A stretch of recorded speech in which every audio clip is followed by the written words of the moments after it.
But as soon as you do let people into your life, into your lane, wallahi, you're going to regret it. And that's just me being frank about the situation. أيا طالب العلم قم لا تنم فإن الزمان انقضى وانصرم فكن ما حييت ضنينا به فظنك بالوقت عين الكرم. بسم الله والحمد لله والصلاة والسلام على رسول الله. فاللهم اغفر لنا ولوالدينا وللسامعين ولجميع المسلمين أجمعين. أقصى الله عز وجل جل جلاله بأسمائه الحسنى وصفاته العلى أن يجعل هذا المجلس أن يكون لوجهه الكريم ويتقبل منا جميعا صالح الأعمال. Of course, these are things that we know. كما قال الله عز وجل فذكر فإن الذكرى تنفع المؤمنين. Remind one another, because verily reminders benefit those believers, and we ask Allah Azza wa Jalla to make us from them. So we wanted to make these small short clips that hopefully inshallah those that listen would take heed and benefit from them. And there's going to be different types. One that's specifically, and this is the first one, regarding pieces of advice for those that want to study, whether it be studying in Jamia or leaving the country, still going to Egypt or elsewhere in Morocco or wherever it may be, maybe even in your home places, but mainly more or less those that leave their place of residence to go and seek knowledge. Now, personally, I believe that if I had the same piece of advice that I'm about to give, bi'idhnillah ta'ala, may Allah make it sincere for His sake and accept it from us, then I would have been benefited. The first piece of advice I would say, that first and foremost, ikhwani wa akhwati fillah, if you are going to go out to seek knowledge, كما قال النبي صلى الله عليه وسلم في حديث الصحيح من سلك طريقا يلتمس فيه علما سهل الله به أو سهل الله له به طريقا إلى الجنة. Different narrations. Whoever treads the path seeking to seek knowledge, and he wants to seek knowledge, he desires, and that's what he wants, he's treading the path and starting that journey in seeking knowledge, then Allah Azza wa Jalla will make the path and the doorway and the gates or that road, that journey to paradise easy. Allah Azza wa Jalla make it easy. But a lot of people hear that and it makes them, I want to seek knowledge, but forgetting that which surrounds Jannah are, of course, without a doubt, things that are difficult. Meaning, if you want to attain paradise and you want to be from those that are, from those that go to paradise, then you have to hold your nafs, you have to control yourself, you have to have boundaries, you have to have morals, you have to be upright, you have to have you have to be someone that is upon schedule, a timetable. You are someone that you're diligent with regards to the worship of Allah Azza wa Jal, generally speaking, in wanting to attain paradise. So let alone the one that wants to tread a path of seeking knowledge and keep upon that path. It's not easy, ikhwani wa akhwati fillah. It's not easy. A lot of people see it and it's like, yeah, I want that. And it's become a trend nowadays. A person carries a pen in his pocket, he holds that book in Arabic and he can't even speak Arabic. He goes to this, ikhwani, subhanallah. If you were to read the seer, okay, the biographies of those that came before us, the Salaf al-Salih, you would see that which they went through. You would see that which they went through. Some of them, subhanallah, would even drink, akramakumullah, urine on the journey because they had nothing else. Some of them would go for months and months and many years without seeing their family members. So nowadays, it's different and it's so much easier. So therefore, we have to try our utmost best to understand exactly what it is that you want to delve into and get involved, so that inshallah, if it starts off correctly for the sake of Allah, it will be fruitful and there will be a success. Ba'da fadlillah Azza wa Jal. So the first piece of advice that I give to all of those that want to seek knowledge, whether you're applying to Medina, to Qura, to Jamiat Malik Saud, or Jamiat al-Imam, Qasim, Jeddah, Yanbu', or outside in Egypt, or outside in Morocco, or in Yemen, anywhere you're going, generally speaking, you want to seek knowledge, even if it's from your household, you want to learn the Quran, you want to learn Arabic and what have you, when you go to Emirates, you want to go to Kuwait, anywhere in the world, okay? Because ilm is not just in one place, it's not just in KSA, okay? The first thing is have ikhlas al-niyyah. Make your intention for the sake of Allah Azza wa Jal. Make that which you want to start, this journey, you want to embark upon this journey, make it sincere for the sake of Allah Azza wa Jal. Wallahi wa billahi, bi'idhnillahi ta'ala, and I swear by Allah, but with the permission of Allah Azza wa Jal, Allah will bring about ease on your journey. That's number one. Number two, you would find the fruits after some time of persevering and being patient and being steadfast and being firm and being someone that continues upon that journey. Until what? As it was asked Imam Ahmed, until you enter your grave. So that's the first thing. And that's just generally with everything. And we see from the books of the ulama that whenever they author a book, they started with the first chapter was إِنَّمَا الْأَعْمَالُ بِالنِّيَّاتِ. These are based upon intention. So make your intention sincerely for that sake. And this is a message to those that have applied to the universities, the likes of Medina or gone elsewhere. Don't do it for anyone else. Don't do it because you want to have a position, you want to have a status, you want to gain something from people because someone has told you to do so. Make it something that you're doing it for the sake of Allah Azza wa Jal alone, period. If you do that and you make it sincerely for His sake, wallahi, I swear by Allah, you will find eventually, even if it takes long, there will be fruit in that which you started. Because why? Whatever starts for the sake of Allah, مَا كَانَ لِلَّهِ بَقَى. Okay? وَمَا كَانَ لِغَيْرِ اللَّهِ انْقَطَعَ وَانْفَصَلَ. Whatever is not for the sake of Allah, eventually it's going to break off, it's going to break, it's going to split, and it's going to come to an end and stop. But if you do it for the sake of Allah, and I can't, reiterate and point out how important it is to do everything for the sake of Allah. You have a friend, have that friendship and relationship for the sake of Allah. You want to do something, do it for the sake of whatever it is, do everything for the sake of Allah Azza wa Jalla. Make it sincere. Make it sincere. When you have sincerity in something, then it's much more successful, and you can see that you yourself, when you're doing it, you're going to feel like, whatever happens, because why I'm starting with sincerity and just giving the reminder, many of you may know already, but we have to remind ourselves. But when you do something for the sake of Allah, upon that journey that you're going, just like, for example, you want to make a journey from London, let's say, to a country, okay?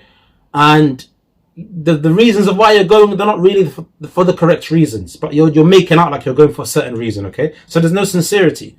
If something happens on the way, you're going to turn back. You're not going to do it to the best of your ability. But had it started for the sake of right reasons and you were sincere, then trust me, there will be success. And you will go to, even if you break down, you make 3 times, 4 times, you break down on that journey, on that pathway, you're going to get up, fix what you need to fix and carry on. If you're tired, you're going to take a break maybe. No problem, you take a break, but you're going to carry on.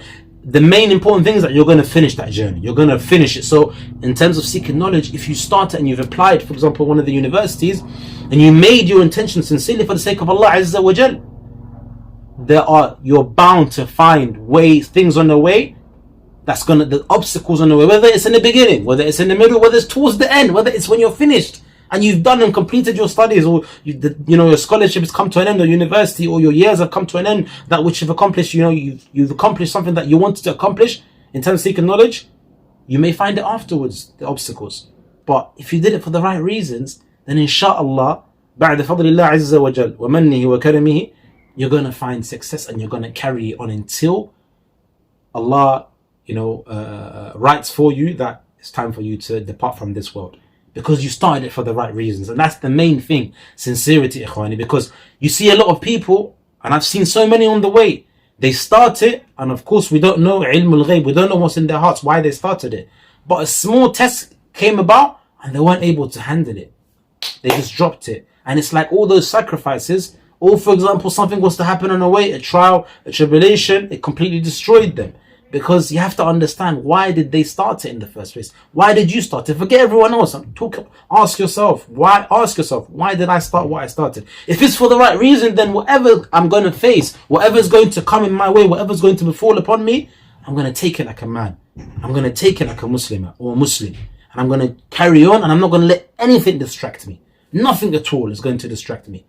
So number 1, sincerity. Don't do it for the shahada. Don't do it for the sake of people are going to say you went there, you studied, or you did this, or whatever it could be. You got that certificate, you reached here in life. No, forget all of that. Subhanallah, we know some of the stories of some of the ulama that would say that even if it wasn't for me needing such a certificate for certain means, I would rip it up, because it meant nothing. And that's what it should be. It shouldn't be. And that's another thing, ikhwani, which is scary. Some people, they go to the extent and be like, as soon as they finish, all they want is just that certificate and go back. But it's like, okay, if that certificate wasn't there, we're going to provide you all of that which you need, accommodation and what have you to study. However, there's going to be no certificate. Would you still do it? Ask yourself that. Wallahi, ask yourself that question. And be honest. That's a question to everyone, myself first and foremost, and to everyone. If there was no certificate included in that which you're going to study, would you still go and study? That's the real question. If there was, okay, put to aside, maybe one will say, but where I'm going, there's no certificate anyway. Okay, if where you're going, let's say, for example, it's a specific country. If where you're going, someone didn't promise you a certain position, you knew you weren't going to get respect when you come back to your community because you've been there for 3, 4, 5, 10, whatever, however many years, would you still go? If it was just the means you're going to go and everyone's going to forget that you went, no one's going to give you a time, would you still go? If that's the case and you still would go, then there's khair in that which you want to do. If you're not going for the certificate, if you're not going for any sort of means of dunya or getting some sort of, attention or being known or becoming famous, whatever it could be, then that's khair in itself. And that's how it should be, ikhwani. Do it for the sake of Allah Azza wa Jal. That's the first point. Second point of how one can prepare, and a piece of advice that I would give is that before you do go, know that especially if you've never been to a country where they speak Arabic, for example, and you're going to go and seek knowledge, then remember, it's going to be difficult. It is going to be difficult. Just like Imam Bukhari mentioned in his book, Al-Usul al-Thalatha, what's the first thing? Al-ilm, qabla al-qawli wal-amal. Alright? So you learn. Al-amalu bih. Then, of course, you act and implement upon that which you learn. So you learn a hadith or ayah, act upon it to the best of your ability. فَاتَّقُوا اللَّهَ مَا اسْتَطَعْتُمْ. Fear Allah as much as you can. The third, what is it? الدعوة إليه. After you've learned something, you have the capability and you've got that knowledge, act upon that which you know. Afterwards, what should you do? Implement it, of course. When you implement that which you know, after you've learnt it, then you're going to see the fruits and it's going to remain, it's going to be grounded. That's when the thabat comes in, because you're implementing that which you've studied and that which you learnt. Then you try to convey that which you know to the best of your ability to your family members, first and foremost. Okay? قُوا أَنفُسَكُمْ وَأَهْلِيكُمْ نَارًا. Save yourselves from the hellfire and your family members. After you've done that, what should you do? What does Imam Bukhari mention? The next point, what is it? الصبر على الأذى فيه. Being patient upon the trials and tribulations and the hardships that may befall upon you upon that journey. You've learnt, you've implemented it upon yourself, you've done it, you've done the action of that which you've learned, you've taught someone else, or you've conveyed the message. Now be patient upon that which is going to befall, because hardships shall befall upon you. Hardships, you should face hardships, meaning that's the tariq of the anbiya. That's what happened. They learnt, Allah Azza wa Jal gave them a revelation, they learnt. Then what happened afterwards? As soon as Allah revealed to them and gave them the revelation and informed them that which they need to teach their people, their qawm, their community, they did so. Of course, they implemented it upon themselves. They taught their family members, then they conveyed the message. And then, what was it? As-sabr. They had to remain steadfast and patient, and they had to persevere upon the hardships that they would suffer and that would overcome. And of course, bi'idhnillahi ta'ala, they were able to overcome those hardships. However, they had to go upon this way. So that's the path and that's the journey of the prophets. So if you want to be upon that, then know that hardships shall befall upon you. You will face difficulties. And if you don't find any sort of difficulty, meaning you live a life of bliss and there's no sort of difficulty, no one's talking about you, no one is giving you hardship, no one is putting you down, then you need to check your sincerity. You need to check exactly what you're doing, your actions. And that's the advice, generally speaking, that all of the ulama have given and those that came before them.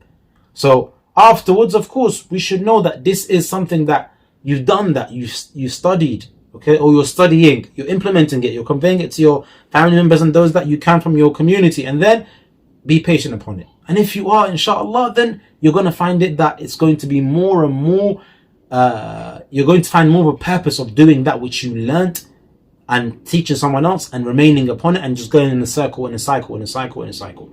So that's the second thing, that second point of advice is that you're going to find difficulty, but it's just remain patient, be patient. Remember, the best mihna you can do, the best sort of job that one can have, profession, career, whatever you want to call it, whatever you want to name it, عند الله عز وجل, is seeking knowledge. There's nothing better than it. Because subhanallah, you're giving yourself that food, nourishment, the liquids that your body needs, the vitamins, all of that which your soul needs, I should say. You're giving all of that to your soul, which is what? Al-ilm. Al-ilm nur, ya ikhwani wa akhawat. Knowledge is light. it literally paves the way for you. It lightens up that dark alleyway that you may have been in, you know. And it's something that you should know. It doesn't come light. It's heavy. It's thaqil. As Allah Azza wa Jalla mentions in the Quran, Alif Lam Mim. أحسب الناس أن يتركوا أن يقولوا آمنا هم لا يفتنون. حاشا وكلا يا إخواني وأخواتي في الله. You know, Alif Lam Mim. Do the people think that they would be left alone because they said La ilaha illallah? Because you testify, because you believe, you think you're going to be left alone? You have to be tested and tried. Just like those that came before you were tested and tried. So this is something that you should all understand and be aware of. It's my little daughter, Allah yahfadha, calling me. But Ikhwani, just to keep it short and to summarize it, remember and always know that you have to be patient. Be sincere. After sincerity, be patient. When you're patient, then inshallah, hopefully that which you've done, you're going to see it. And remember and realize, don't forget, whatever you're doing, remember, before you start it, remember, try to remind yourself, it's not going to be easy, but I need to be patient. The second thing is, if you live somewhere far and you're close, your family orientated, then try your utmost best to give salam to your family members. You know, remind them that what you're doing is upon khair, so they can also support you. Because if you have that family support from, you know, from someone, it's going to make the journey easier. So try and find it that you have someone that you explain to them if they don't know what you're about to start with regards to seeking knowledge and getting close to Allah. That is all upon khair. They're going to find it difficult. For those ikhwa that are married, I remind you, just a reminder, ikhwani, before you go, and just go there. I've seen cases where some akhawat are in the blind. They're literally in just they don't know anything about what their husband's getting into, and they just go and they just bring them eventually, and it's like boom, you know, they just get gobsmacked. It's like, whoa, I didn't expect this. Because it is difficult. So try your utmost best to explain to your spouse, okay, that which she has rights over you. Just like you have rights over her, she has rights over you. So from her rights is that you explain to her, if you do want to take her, for her to support you in your journey, explain to her what it is exactly that you want to try and pursue and you want to achieve. So inshallah, hopefully she becomes of that which helps and eases your journey in studying, wherever it could be in the world. And also get her involved. If you get her involved, then it's going to be even easier. Another point I would like to remind all those that are going out there and, you know, they're going to go and seek knowledge. Remember, when you're out there, you applied by yourself. You're going to go there by yourself. You're going to study and go through the hardships by yourself, generally when you're sleeping and everything. So you went there by yourself. Don't try and go there to make friends. Making friends is khair, it's good, but don't make that your main priority. So if you don't make friends or something happens that you've befriended someone for several years and you fall out, it puts you off, and no, you're going there for yourself, حتى ترفع هذا الجهل عن نفسك, so that you can remove that ignorance from yourself. So when you do go there, if you make friends, وبه ونعمة, it's khair, it's beautiful, but make sure your priority is to go there, put your head down, stay in your lane, seek knowledge, be steadfast, be firm, be sincere, be truthful to yourself, stay in your lane when you finish, and that's it. Whatever happens on the journey, people might think this guy's an ogre. No, it's not that I'm an ogre or anything, but it's just a lot of people get disappointed. A lot of people have so many expectations. It's not a place where you chill and you just go there and make friends, and it shouldn't be that place where you think that you're going to just chill. No, of course, make friends, and that's another piece of advice I'm going to give, but what I'm trying to say is a lot of people just try to go there and their main thing is just to chill, making friends. You have friends where you come from in your place of residence. Okay? So, alhamdulillah, when you go there, yes, it's good to make other, to widen your network, but your main priority shouldn't be to go there and make friends, because you may get disappointed. Just an advice. Ikhwani, this is what I'm saying to you. What I'm saying to you honestly, I wish someone told me many years ago. Hence why I'm saying it. I'm being very, frank, and, I'm just in your face with it. Don't go there to make friends. Okay? Making friends is khair, but you're there to seek knowledge, to benefit yourself and your family members. That's it. And your community. Go home, pack your bags when you finish, and that's it. Alhamdulillah Rabbil Alameen. Ma'as salam. Don't go there and make friends so much and put your energy into this friendship and this and that, and then a small thing may happen, because things do happen. Okay? And then you get disappointed and it's like, you know what, I'm packing my bags, I want to go home. Did you go to befriend people there? Was that your main sole intention? No, it shouldn't be. So that's that. Another point of advice, that I'll give to people. Before you go, start learning Quran now. At this moment of time, start memorizing now. Start memorizing mutun, Quran, Arabic language. Go, jump on a course and do it. Learn from now, from today. So if you're able to do it from now, when you do get there, then inshallah, things are going to be so much easier for you. You're going to make your own life easier. And that's the soul, that's what it should be for yourself. So when you get there, things are easier. Ikhwani, as soon as you get into the ma'had, if you do go to the ma'had, I'm talking about Jamia Islamiyya now, or all of the jami'at there, or even in terms of Markaz Ibana or Furqan, if you do get there, and already you're just learning Arabic, you're in the Arabic Institute, you're not doing a lot of Quran, meaning it's not a lot of other stuff except for Quran and Arabic, make sure you complete the Quran within those 2 years. It's not impossible. People have done it in 10 months, 5 months. Do it within 2 years. We're giving you 2 years. Complete the whole Quran. Make that your priority where you stick down. Anyone tries to come in your way, see that as you're on the highway, you're on the motorway, America highway, you're on the motorway, okay, you're on the highway or the motorway, that lane. Don't let anyone take you out of that lane. As soon as you let someone take you out of that lane, you're going to regret it 10 years from that day. You're going to be like, Wallahi, I wish I didn't start chilling with that guy. Wallahi, I wish I didn't start wasting my time with that guy, man. But now, subhanAllah, I could have memorized the whole Quran and it could have benefited me more.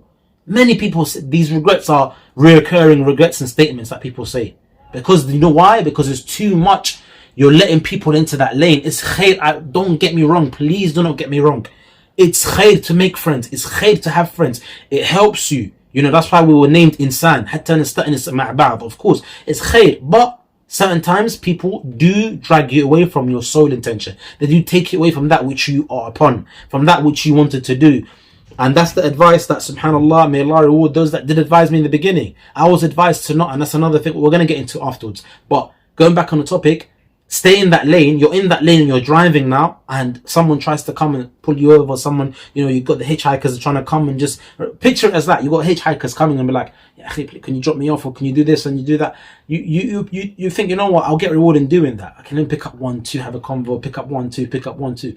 By the time you know it, you've picked up the whole community and you've invited them and welcomed them into your life, and now you have to make these keep up with those priorities of meeting them every single time, and they have different timings when they want to meet you, different days. Now your time for Quran now has become from this lane that you had, and you were going, you were zooming, mashallah, in the first couple of months. Already you did 5 ajza in like 5 months, and then you were gonna go to make sure in the summer holidays you do more.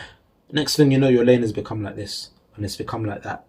Closed lane where you try to go out, vroom, you can't fit anywhere. You have no time no more, because you are the one that welcomed all those people into your life and into your time, into your timetable. Unless you're a person where you're diligent with regards to timing, okay, and you don't procrastinate in certain things and you just give the weekend or one day to people, that's something else. But as soon as you do let people into your life, into your lane, wallahi, you're going to regret it.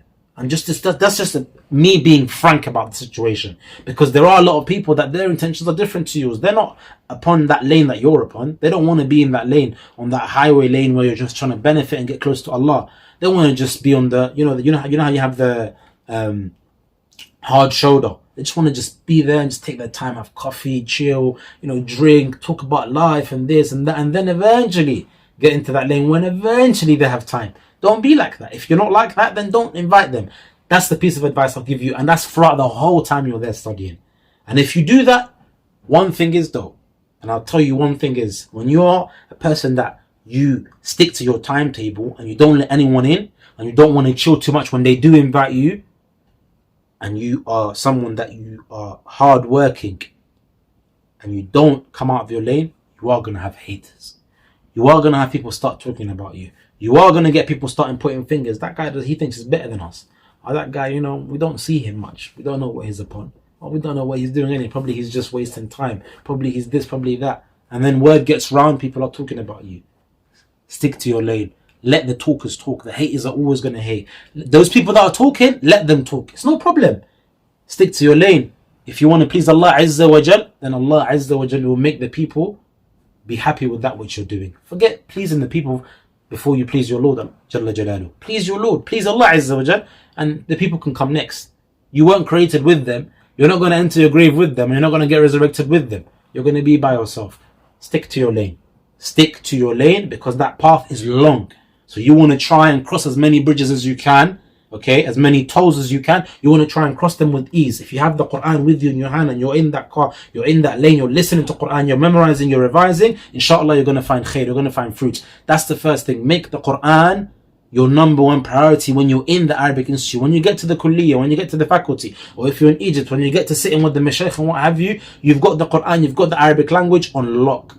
You've got it, it's there, it's grounded. So therefore you benefiting, you're going to be able to benefit even more than if you have to do jama' of all these things. It's going to be difficult. So try and complete the Quran when you are in the Arabic Institute. And that's the advice, subhanAllah, my teacher gave me when I was in the Arabic Institute. Jazakallah khair, Shaykh Abu Muhammad. And that's something that I truly believe and sincerely believe is something that is important.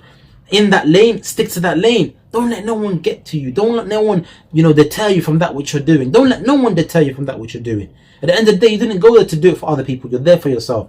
And remember another thing as well, Ikhwani, the advice that I was given, I said to you, I'm going to get back to, was I was advised to not stick to not hang around with the English speaking brothers. Because if you want to learn the Arabic language, and you're always talking English with your friends 24/7 in the Arabic Institute, in the shops, outside, in your rooms, when you go to the haram, on the way to the haram back, your Arabic is going to be limited to a certain extent. Meaning when you graduate, most people, that is obviously, especially if you don't come from an Arab background, by the time you graduate and you always speak and you never learned Arabic before and that's your first time, by the time you graduate, you're going to speak as if you just learned it yesterday. Meaning it's going to be obvious, and you don't want that. You want to have that fluency within your tongue, that you're able to speak Arabic as if it's your first language, whatever language you may speak. So try your utmost best to stick, whatever country you come from, whatever. Don't speak or don't hang around too much with those brothers, because you don't need to. Yes, you need to create community, you need to be with your friends and what have you, but it's better that you're with someone you don't know, so therefore your habits are different, okay, your priority is different, and try and make sure that they're Arab speaking people. If they're not Arabs, that they speak Arabic to a fluency of perfection, and that's why even the advice I'll give is that don't have roommates that speak the Arabic language, that speak the language where you come from. Because if you do, and trust me, if you do, you're going to end up wasting time. They're going to talk about stuff back home, and you don't need to do that. You can go in the news, and you can, whenever you need to, you can do that. So that's the advice that I give, Ikhwan. Inshallah, we'll keep it here short. I don't want to go and make more episodes like this, inshallah. Bi-idhnillahi ta'ala. That's the end of the first one. My time is up, and I ask Allah Azza wa Jalla to make it sincere for His sake. Remember, you're not going for anyone else. Do what you need to do. Stay in your lane. Keep your head down. Do it for the sake of Allah Azza wa Jalla. And bi-idhnillahi ta'ala, you will find the fruits at the end. سبحانك اللهم وبحمدك أشهد أن لا إله إلا أنت أستغفرك وأتوب إليك وصلى الله وسلم على نبينا محمد وعلى آله وصحبه أجمعين. مع السلامة.